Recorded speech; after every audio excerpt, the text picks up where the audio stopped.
Hey guys, I'm back with another video. It's been a long time since I've done an in-depth tanking video. A lot of people in my stream have been asking where I've been on YouTube, if I'm going to do another in-depth guide. And with hardcore popularity soaring back again, and with this quote-unquote fresh announcement coming up in mid-November, I thought it'd be a great time to do another video on how to tank, especially in hardcore.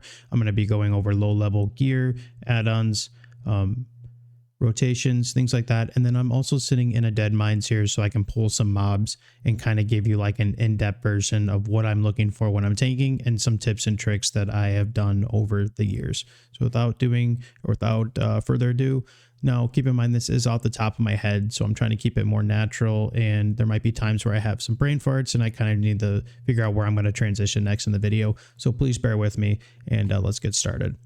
So I'm going to go ahead and I'm going to start with add-ons. So as you can see on this Defias miner, I do have a nameplate or a threat plate up. Now I do use Plater. Plater to me is the most in-depth but also easiest add-on for me as far as putting nameplates on characters. You can do pretty much anything: size, color. You can add what debuffs, what buffs, what they're casting, percentages on the bar, colors of the bar, how thick do you want the bar. You can do anything on Plater. You can add weak auras. You can do just about anything.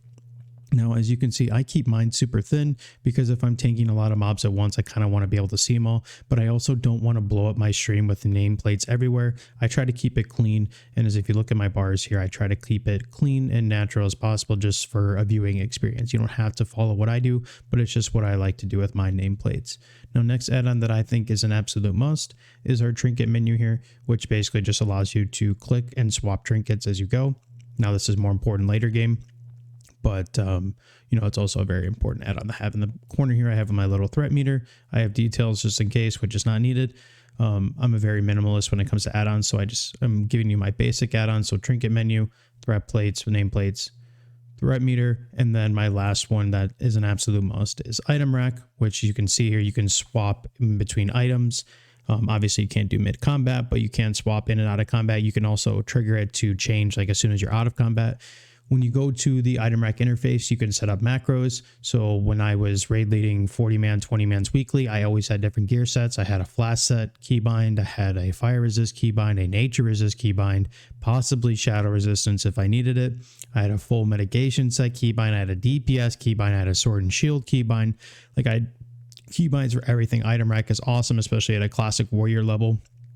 So it allows you to quickly swap in and out of gear when you need it.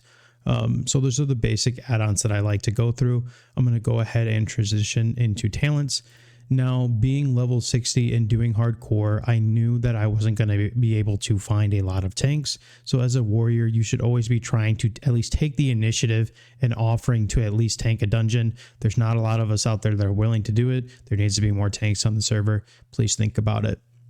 Now at a 60 percentage here, or I'm sorry, at a level 60, I'm doing Fury Prot, which if you've been playing Classic since 2019, Fury Prot as far as tanking, either in raids or dungeons, has been BIS by far. It has blown protection out of the water. There are still people that like to go full blown prot. I just don't see the use in it, and it's just not needed, especially with the way world buffs are nowadays, how people play the game, how people know how to DPS better, you have better consumes, world buffs, yada, yada, yada.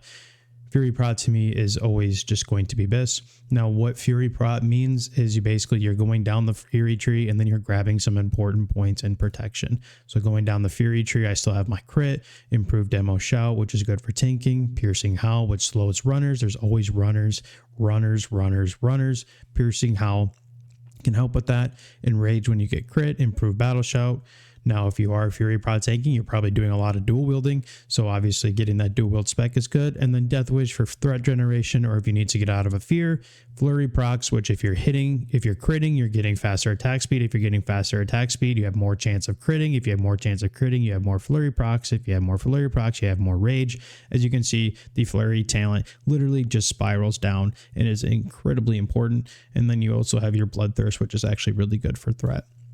Now, on the protection side of things, I have 5 in shield specialization. You are going to very quickly pick up defense gear and be defense capped pretty much after running pre-BIS for a couple weeks. I don't grab this talent at all. I think it's a waste of time. I do grab improved blood rage, obviously last stand. Now to me, last stand is just as important as shield wall, and it has saved my life many times. Now I only put 1 point in improved shield block here because you're only looking at the first part of what the talent describes, and that says allows your shield block ability to block an additional attack. So you get that ability with just putting 1 point in. And then obviously we have our 5 in toughness, which toughness later game obviously has more value because your items have more armor, so you're getting better percentages. Obviously toughness is good later game. And then defiance, which increases the threat generated by your attacks while in defensive stance.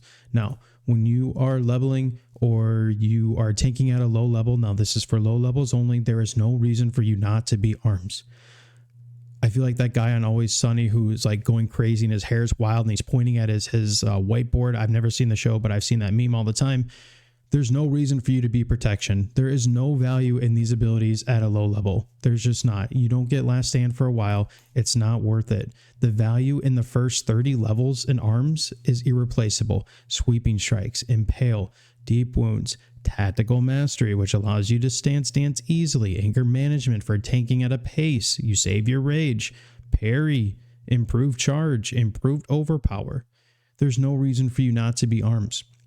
There's no value that you can get out of protection or fury at the early levels that even equates to the amount of value in arms. There's no reason not to be arms. Now for tanking at a low level, you can two-handed tank. I promise you. Obviously, you want to have a macro swapped. So if you are pugging or you can't trust your healer, obviously you want to be able to throw a shield on. But especially if you are a one-handed tank with a shield and you are not only that, but you are going in protection, you are going to quickly find that you will not be able to generate threat. You will not be able to hold threat, and you will just be sitting there spamming taunt on cooldown because then all the mobs are running all over and the group hates you. Now, is that a reflection on you? Not necessarily, but your threat generation is going to suck. Now, it is 2024. People will not wait for you. People will not wait for you to hold threat. People will not wait for you to get 2 hits on, 2 sunders, and a heroic strike, a shout, whatever. They will blast immediately as you start moving. That's just how the game is now. Now, to negate some of that in your DPS kind of just blowing shit up, arms. You're going to be doing better DPS. Now for rotation wise, as an arms player and you're low level tanking and you're two-handed tanking, you are literally just going to sit in defensive stance and you are just going to press sunder, maybe revenge proxy if you get it, and cleave. That's it. You are literally tab sundering, cleaving. That is as basic as it gets for low level tanking. I promise you. Now I'm going to get into shouts in a little bit here. Don't worry about that. I'm going to talk about that in a little bit. But at an end game rotation, especially Fury Prot, your rotation really doesn't change. You're putting up your sunders, hopefully your DPS is helping you. You're bloodthirsting, and you are dumping heroic strikes on any extra rage that you have. Obviously, it's a little more complicated than that, but I'm just doing an in-depth guide when it comes to that. So I've gone over talent. Now gear. Obviously, at a late game, you want hit percentage. I'm not going to go too far into hit percentage, but if you're playing an orc or if you're playing human, you have weapon skill. So that gives you 5 extra skill points. That means at a high level, at level 60, you only need 6% hit to not have your yellow hits miss. Your yellow hits are your spells, so your heroic strike, your bloodthirst, your revenge. You only need 6% hit. If you do not have edge masters or the 5 weapon skill, you need 9%. So you need 9% hit. It is okay to go over hit percentage.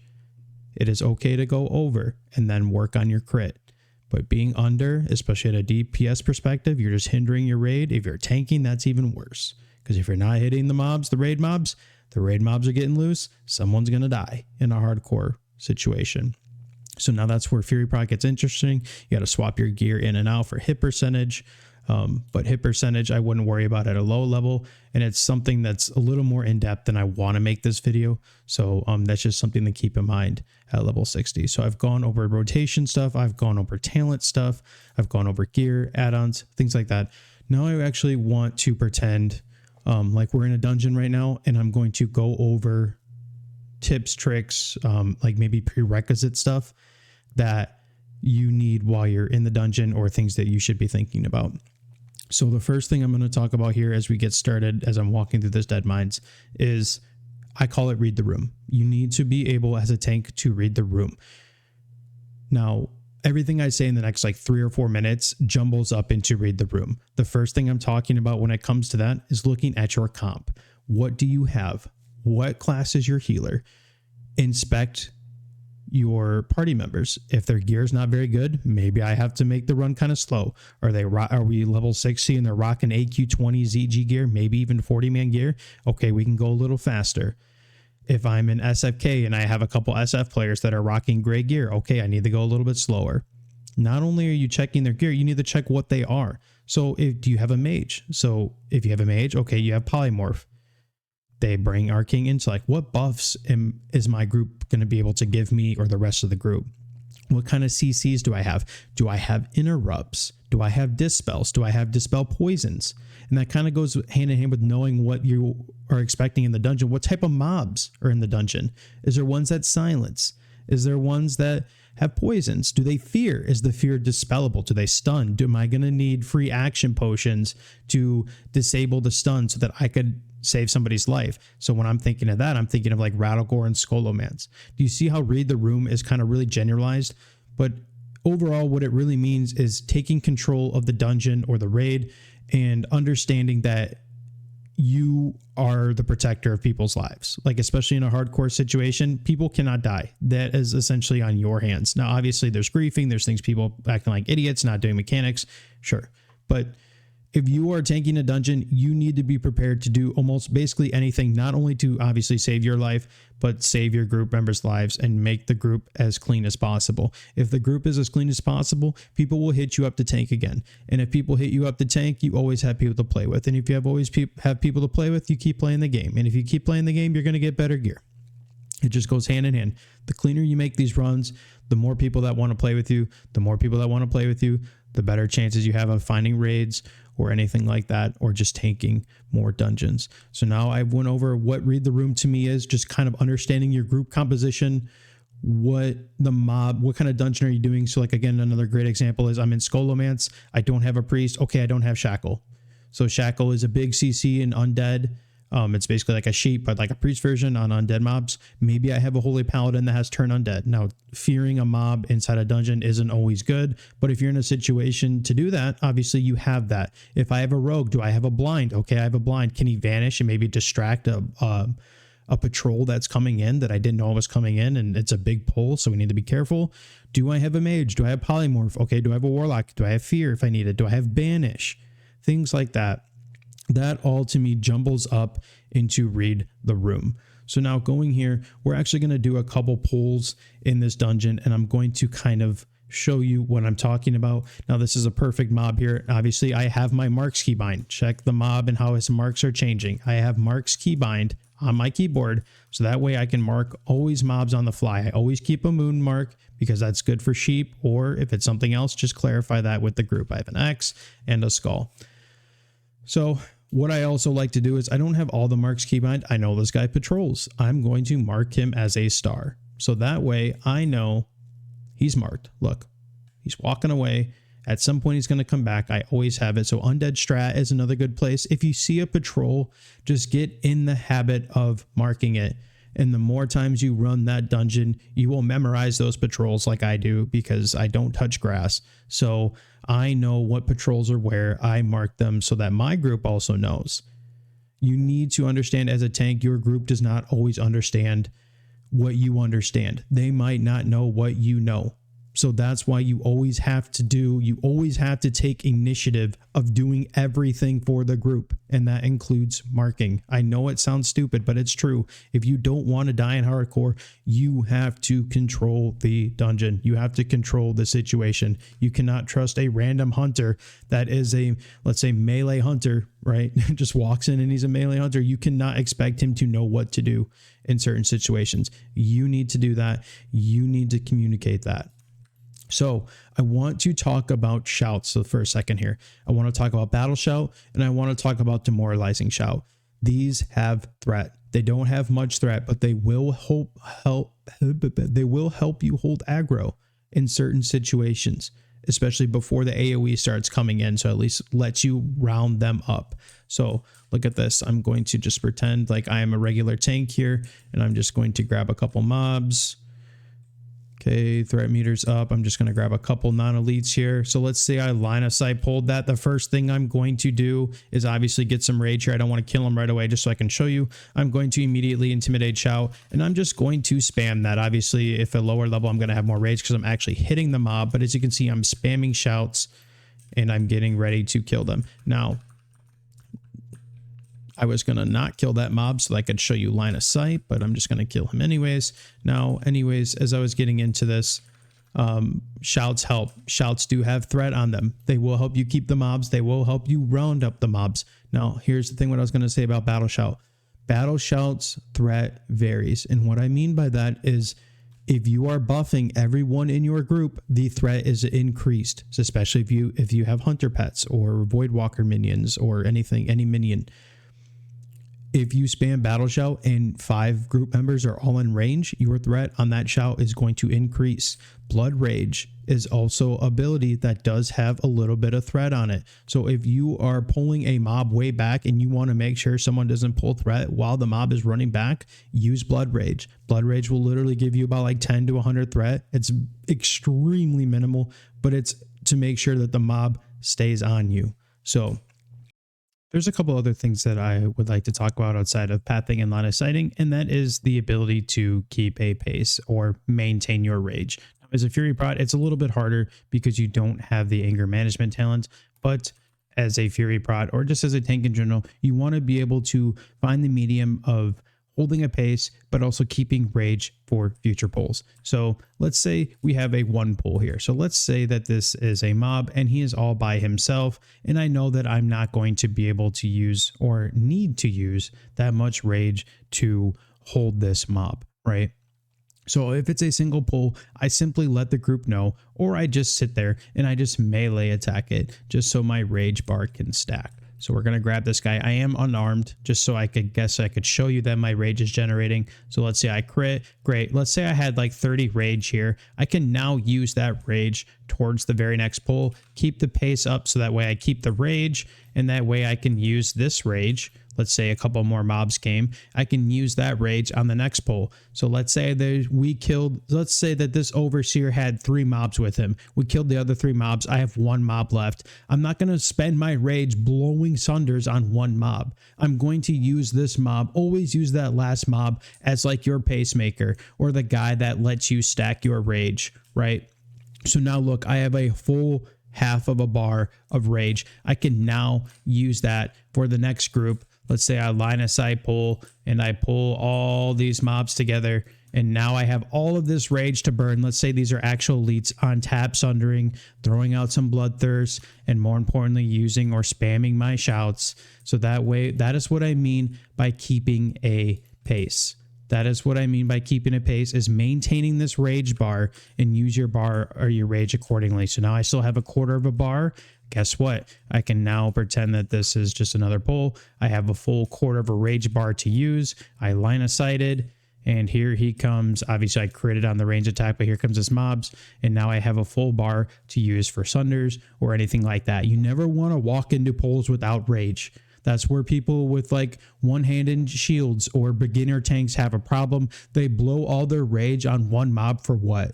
You don't need to be throwing 3 sunders on 1 mob and just burn your whole rage bar.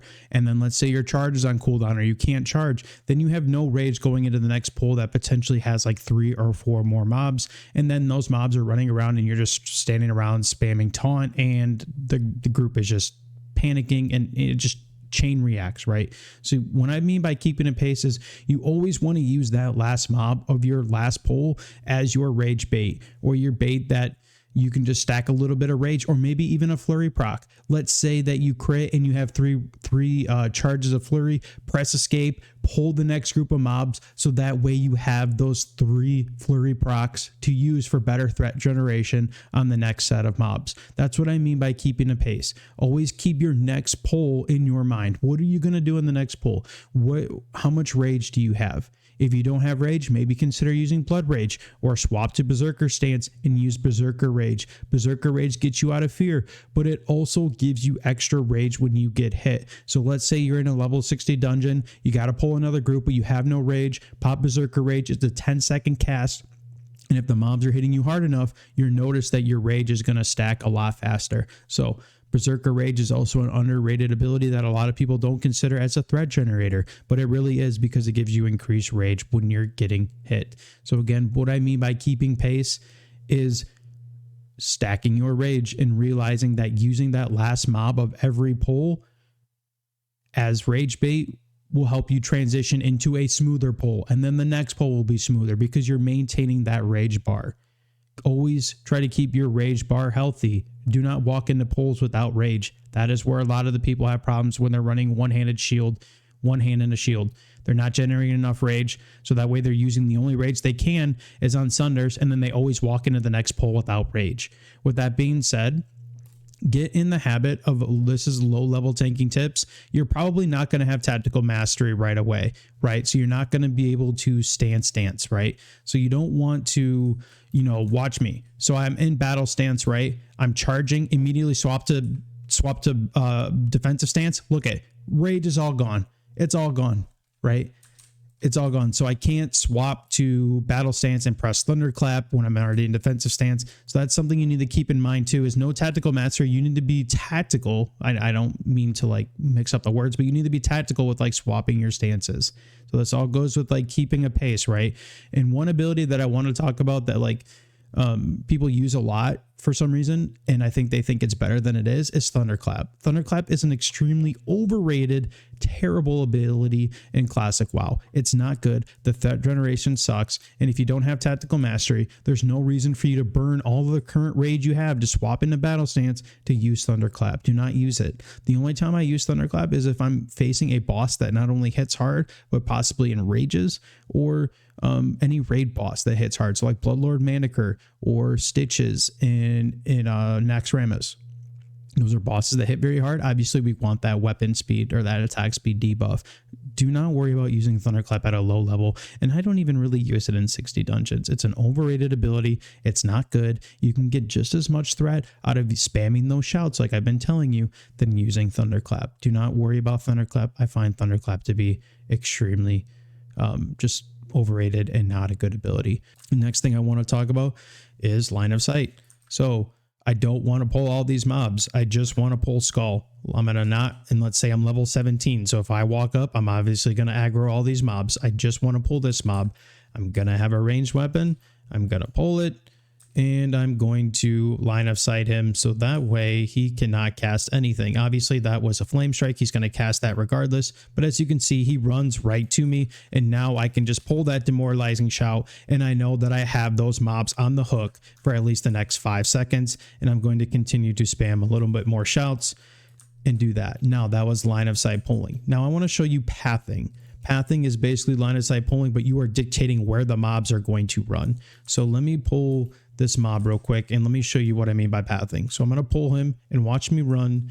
I'm going to run this way. The mob's going to V-line to me. I'm going to run this way. The mob's going to V-line to me, right? You see how the mob moves as I move? That's important when it comes to lower level dungeons or even higher level dungeons, and you only want to pull certain mobs. So let's say that this miner right here was like on this side of the wall, right? And if I just run up, I'm going to pull both of them.